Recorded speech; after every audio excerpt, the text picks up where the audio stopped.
Welcome everybody to Community. Today we have a very special guest. I'm your host Kenny Jones, and today with me I have the one and only Andre 1K in the building. What it do? What's up, Kenny Jones? What's good, man? How are you? I'm good, man. Just relaxing. I just got up, but I'm excited about more music to come, and like I'm already itching to release new stuff. So I think I'm glad that it was what it was, because I feel like it's just gonna push everything else forward. So I'm excited, man. Right, yeah, we definitely gonna get more into that. Let's start off with the people to let them know how we met. I think it's one of the best stories, honestly. And you just muted yourself too. So basically, it was the beginning of my second year of school, and basically, when you go to a primarily white institution, you literally have to have your nose to the ground and talk to random. You see a black person on campus, they have got to be there, because they got a student there. Because ain't nobody black just pulling up to ain't nobody pulling up to just walk around campus. So yeah, the campus is way too big. Yeah, I see a black, like, you look like a mom and dad situation, and we was like, hi, like, do you need help finding? Because we knew people was looking for a BRC, and so he was like, oh yeah, I'm. He was like, we met your dad, and then he was like, he started talking about being an alpha and stuff, and then we was like, okay, the BRC is this way, and then it was like, oh, what's your son name? Oh, he's Kenny Jones. And then I think he said something along the lines that he was at Remac or something. So then I think Tyler just went and got our shoes. Immediately goes to Remac. And mind you, this is a cool 20-minute, 30-minute walk away from where Remac at. Right, so right. I ended up driving or something. I don't know. That part's kind of shaky. But anyway, we walk into the gym, and you was already playing, and then me and Kyler just like, yo, Kenny Jones, and he's just like, yo, what going on? My whole name is out. I literally just got I think that might have been your first maybe hour there. So you literally would have only met the people you was hooping with, and then maybe the roommates. Maybe some people with the track team, maybe, but I don't think you would have even gotten a chance to meet them yet, because you just touched down there. And then me and Kyler's like, yo, what's up, Kenny Jones? How you doing, man? And he was just like, okay, first off, and then we had to go through the whole spiel, just we work with the black students on campus, and we found your parents, we met your dad already, and we just wanted to make sure you felt welcome, that there's people here that is cool and just want to see you shine, man. And then we played basketball. I think that was the day you almost dunked. What? I think you almost dunked on and it was on a putback or something random. And I'm like, this dude is you on. I was like, you on the track team, right?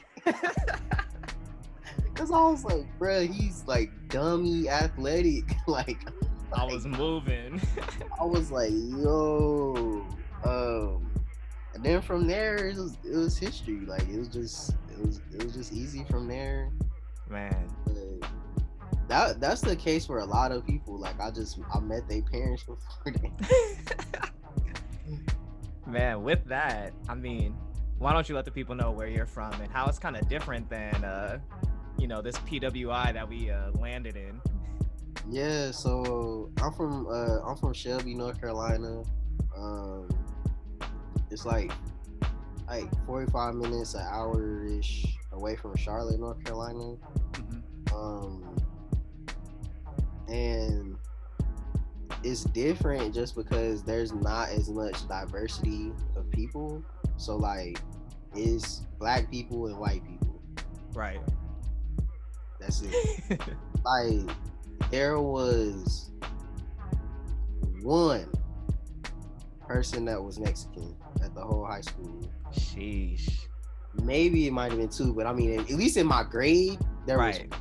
Like immediately that you can recognize and see. there was like one, Right. and then there might have been. I don't even remember seeing an Asian person at all from any country. Sheesh. No. So from there, it kind of just like, in a way, it kind of proves why it was kind of good that I moved around a lot. Because from there, I moved to Florida, then to Texas, Right. into California. So I think it was kind of good that I left just to get that diversity of experience. Right. Right.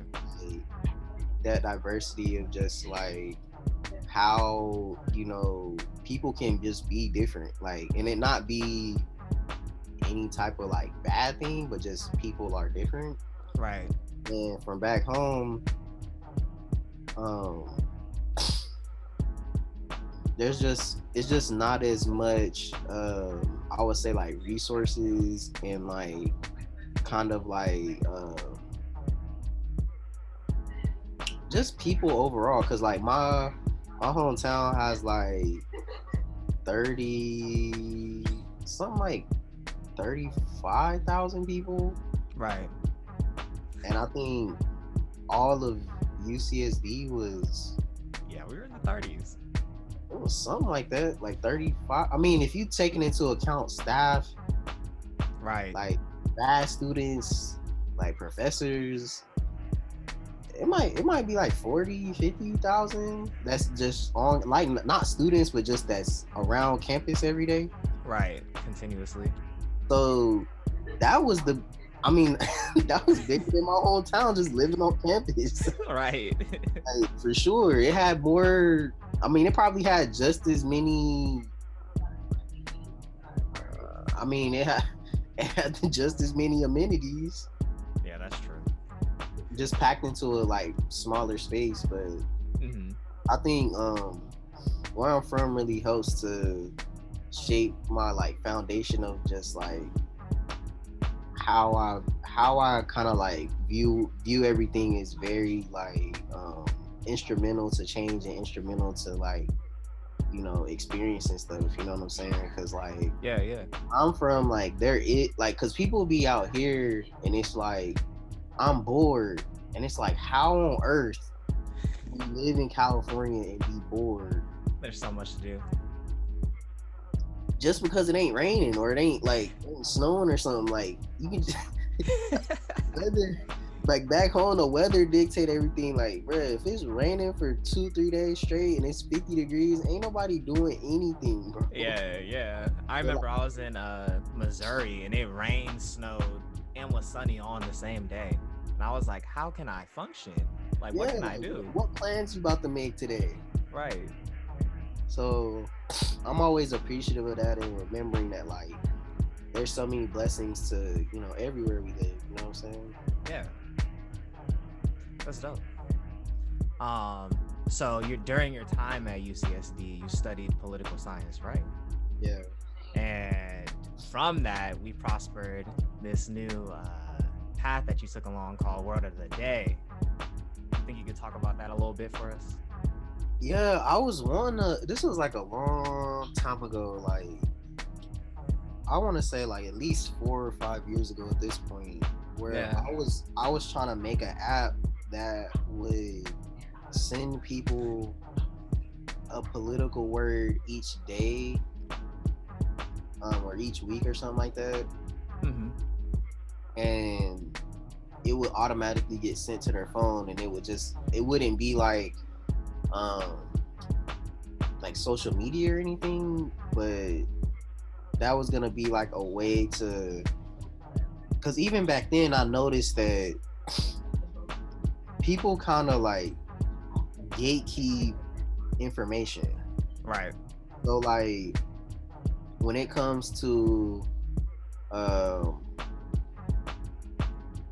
like all these words I learned when I got to college, like it took me a solid year to even feel comfortable talking in a room, just because it was like it was just kind of overwhelming, the amount of information I was kind of expected to just No. talk. Yeah. Yeah. I was like, bruh, no one talks like this. But what I realized is that it's not the responsibility of everybody else, it's the responsibility of me to take on the challenge of learning this vocabulary. Right. But I also wanted to make it very like accessible, because a lot of the vocabulary is buried in like a 300-page book, or like um, something like that. So I was like, how can I pull out just the words that I know and the stuff that I know and just share it and just make it be what it is? And so that's kind of where that came from. Right. It's super accessible. Yeah, and like so I put it on Instagram just because I feel like I could still have the interaction and have people share it and talk about it, and it's kind of serving the same purpose. Yeah, definitely. And I think it's definitely helping to do what I wanted, because I feel like we can't be reactively talking about everything. Right. Like when I had made that post about the coup, like what a coup was, that was because I just looked at the world and I was like, I think people need to understand what this word actually means. It was right on time. And that was like it was like beginning of November. It was like right after the election, and they were, they were talking about, I don't know, like, oh, you know Biden's about to win when they count all these votes in 3 weeks, and I'm like, this ain't looking good for. You sure? I'm like, this ain't looking good for like transferring power. You feel me? Because Yeah. in every presidential election up until this one, Hmm. and probably I think the George Bush one too, the George Bush and Al Gore election, when it took a while because of Florida or something like that. Right. But for the most part, there was never this like active assault on the integrity of all voting in the United States. Now, do people question Florida's integrity? For sure. Right. But no one was like Arizona, Nevada, where else did it? Georgia. Oh, all of these politicians coming out and saying the votes was fake. Yeah. I Yeah. was like, oh, they trying to plan a coup. What else could you be trying to do when you say stuff like that? Because in every other country in the world, that's the formula to setting the coup up. Like, oh, man, y'all believe these election results? I don't know. Nah. I'm gonna get these choppers out and decide who the real president. And that's what happens. That's literally what happened. And so you go to November, and then December, January, 2 months later, we in January, and what do we see? People storming the Capitol. And they were calling it, and see, they were calling it an assault on the Capitol or something. Right. I ain't seen not one gun fired. I ain't seen They walked They in. walked into it, broke the glass, and just said, "We coming in." What you mean? And they found bombs there too, right? They found bombs in 3 different places, Kenny. How? Hey, that's the most swept under the rug. Nobody's talking about that. They just swept that part under the rug. Yeah, there was 3 pipe bombs and they was trying to kill AOC. Yeah. They just swept it under the rug. Yeah, and then in Nashville, someone blew up an entire city block. It's just like that. Didn't someone steal a laptop or something too? Yeah, somebody stole Nancy Pelosi like a laptop. I know they got several laptops, so I doubt the laptop was Right. But I'm sure there's probably something. I mean, there's a reason it was in her office. So yeah. But yeah, they was gonna try to sell the laptop to Russia. Like these are like serious. Yo, I mean, of the crimes that people have been doing, I guess at protests and even riots. Right. These riots where they burn down one Burger King, like, or they burn down a Wendy's. Bruh, niggas is not knowing it take like $30K to open a Wendy's, maybe. If that, I think it's $30K to open a Wendy's, bruh. They ain't hurting for that bread, bruh. And they got insurance, especially for fires. Yeah, they're like, yeah, do it. We wanted a makeover. Yeah, so, oh yeah, we needed a new kitchen anyway. Go ahead, hey, make sure you get them registered. Like, let me grab the nuggets. But yeah, like, so I think that's why that word of the week thing, it's been, you know, it's been motivating me to keep like reading and keep like sharing, because I realize like a lot of people just don't know this stuff, and I see that more than I see people just actively being hateful or actively like, oh, I know that's a word, but I'ma still be an asshole. Like, that's rare. I've never really seen it. So I think it's better to just share and share and share. Put it in a normal place like the Instagram timeline. You can scroll through Meg Stallion booty, scrolling, oh, here's a nice car. Oh, here go LeBron with some like quote. Oh, capitalism? That's really how the social media be though. Because I'm on my timeline, and if I'm not seeing it on mine, and I'm not seeing it on, like, no one else is sharing it to their story, like no one else is, like, not to the level. Yeah. And probably other people are. I'm not saying that, but what I'm saying is, on what I can control with my Instagram account, I was tired of kind of like post, like like at a certain point, I was just literally posting bullshit. Like I would just post a meme and just say mood. Like it would just be some complete random, some SpongeBob randomness, and I was like, why don't I use this for a purpose? Even if on my small level of the amount of followers I got, what if that changes the light bulb for somebody else, for somebody else, for somebody else, for somebody else? I think that's why I appreciate it so much, like personally too, because at least for me, I know almost nothing about political science because of like our background in like science. I don't know, traditional science. So like it's like the same type of language type of thing, you know? Like I just don't know that language, so it's definitely cool to have that. And it's really, I think the thing is what I'm realizing is that people have the language, but it's the it's like that translating it through words part. Like I be telling people all the time, like my mom, who has, you know, she ain't went to no university or nothing.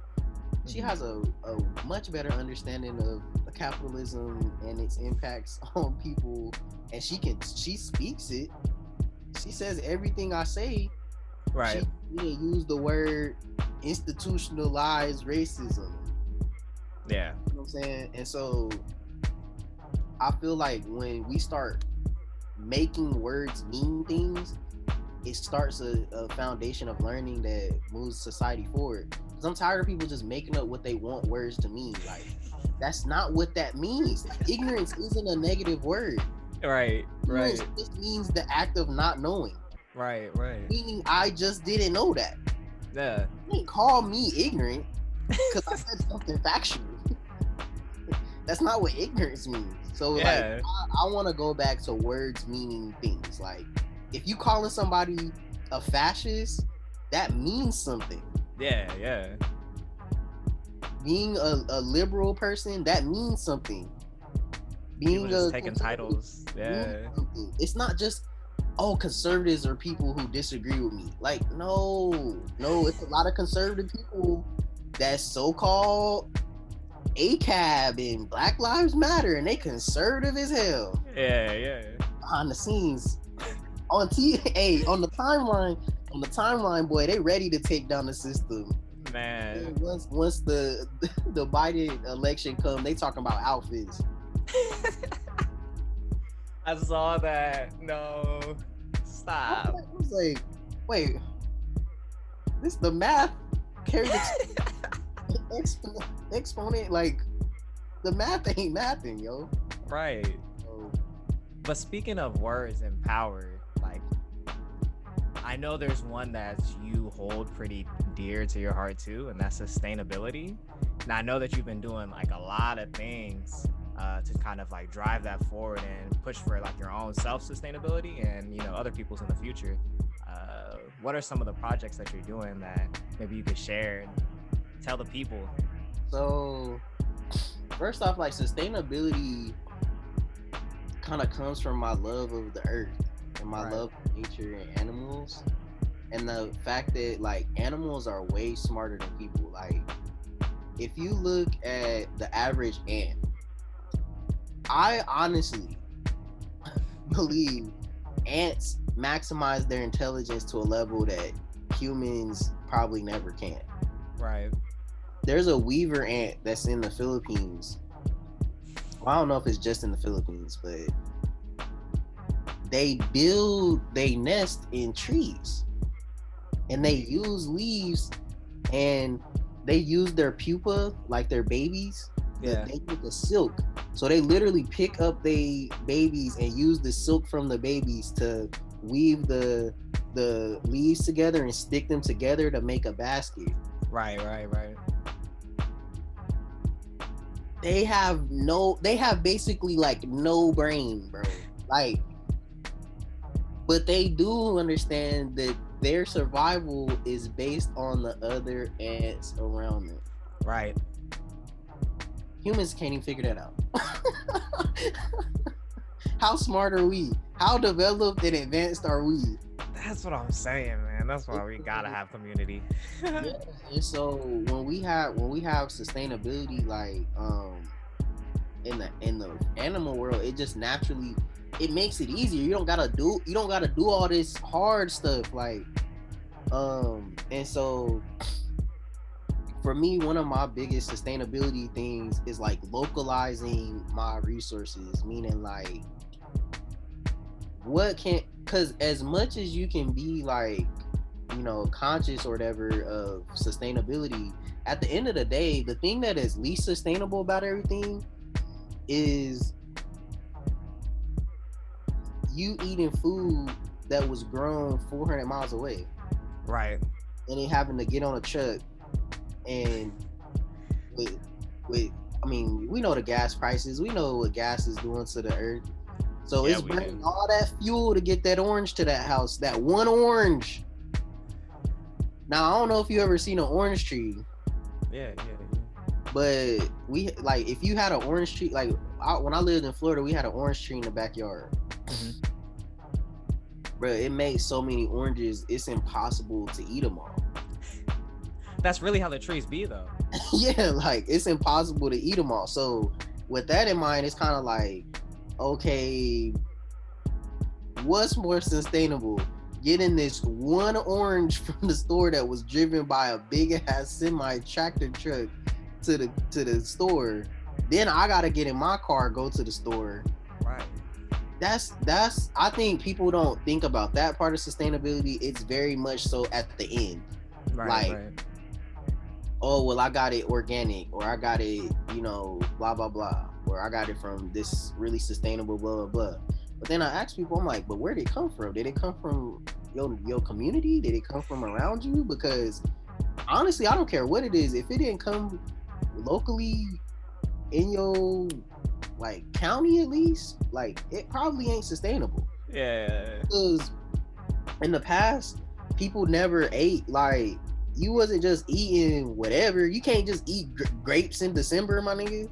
Yeah, that's. You feel me? That's not normal. It's not normal to just eat like strawberries in January. That's something else that people don't think about. And so some projects I'm working on, I guess some foundations. I'm growing plants. I'm growing like vegetables outside. And that's because I started to realize like it's not that we waste food, it's that there's no way to buy vegetables fresh in a natural way from the store. Once they cut, they already lose all they. I had some fresh kale from my garden where I just went outside, 2 steps, snipped a couple leaves, washed it up, and cooked it. Man, that was the best kale? Way better. Damn. Cause you gotta think, it wasn't cut for 3 days and then I picked it up fresh at the store. Right. Nah, I just got it 10 minutes ago. Yeah. From it growing. Yeah. So I got the garden outside and that's gonna all expand too. Like my plan is to have a farm and stuff one day. So I'm growing these plants now outside, and then I have an aquaponic fish tank in the crib, and I use that basically to grow my guinea pigs. Like they got some snacks. I be growing little pea sprouts for them out of the top of the fish tank. That's super dope. And with aquaponics, like I feel like that's the future in general, just because it's going back to the localized theme. If you could set up aquaponic systems in people's neighborhoods or in their communities, and it can feed, the community and it not need to use as much water. Aquaponics uses 1/10 of the water of natural farming. 1/10? 1/10. So you gotta think, what happens to that water once you water it? It's gone, right? Yeah, it's gone. I mean, it's gonna either evaporate or the plant's gonna absorb it, and then it don't recycle back through. You gotta put more water, put more water. Yeah. But aquaponics, it's a reservoir, and it cycles through. Right. And so, you have the different stuff from the fish that are in there too, or whatever organisms you have too. The fish backs, everything is natural. It's an ecosystem. Right. The fish, and then it goes back to fertilizer too. You don't need fertilizer. Right. Because the fish is bringing a natural, when it comes to plants, they need nitrogen, potassium, calcium, magnesium at different stages. Yeah. You can get a plant that in any way. You want it to be, you want it to be some old like fish you finish with, and you want to use that to feed the garden, you can use that. Or you can get some fertilizer that has all of this. You can use worm castings. You can use there's so many things you can use to create those things, but those are the basic elements every plants need. So as long as you're giving that through the aquaponic system, that's the future. And I feel like that's on a small scale.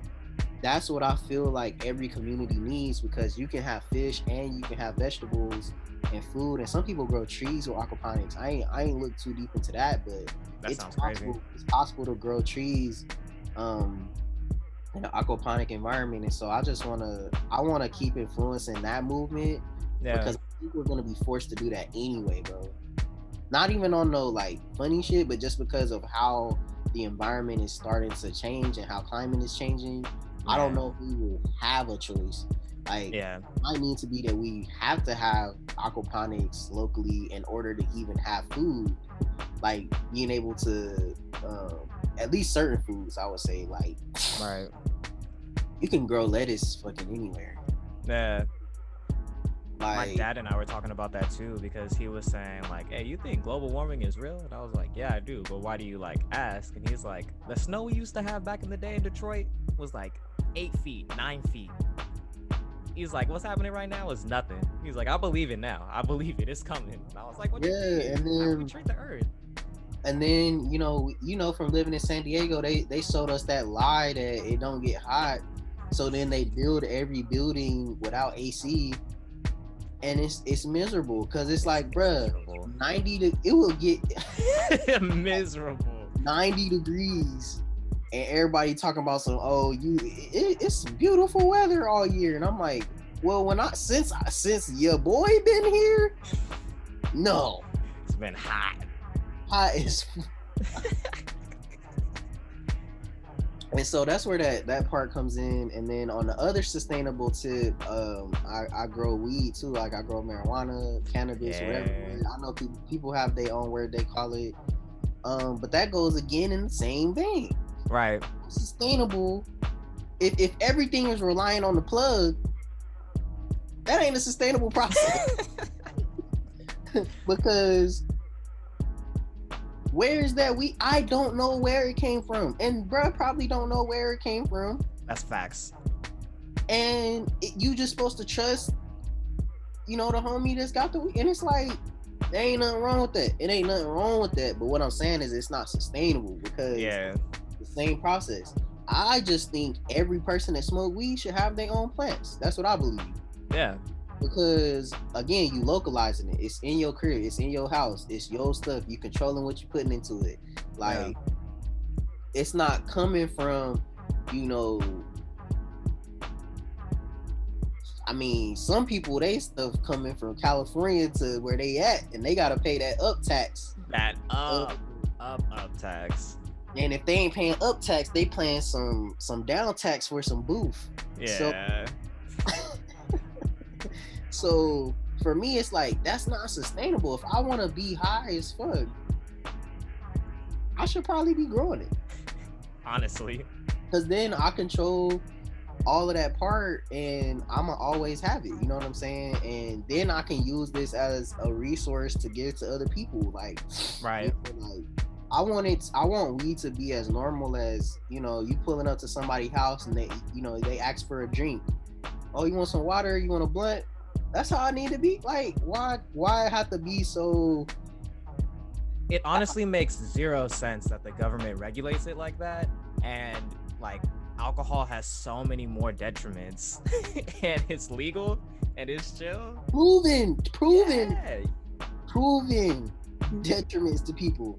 So much proven that it was prohibited, and people got so antsy that it started international crime rings. And it started NASCAR. Wait, really? Yes, NASCAR was started in North Carolina. Well, I guess you would say Florida because of the Daytona 500. Yeah. But basically, NASCAR was started in North Carolina because all the moonshine people, people back home where I'm from, everybody be like, we call it white liquor, but I guess people call it moonshine. But that's some like other hue type shit. Yeah.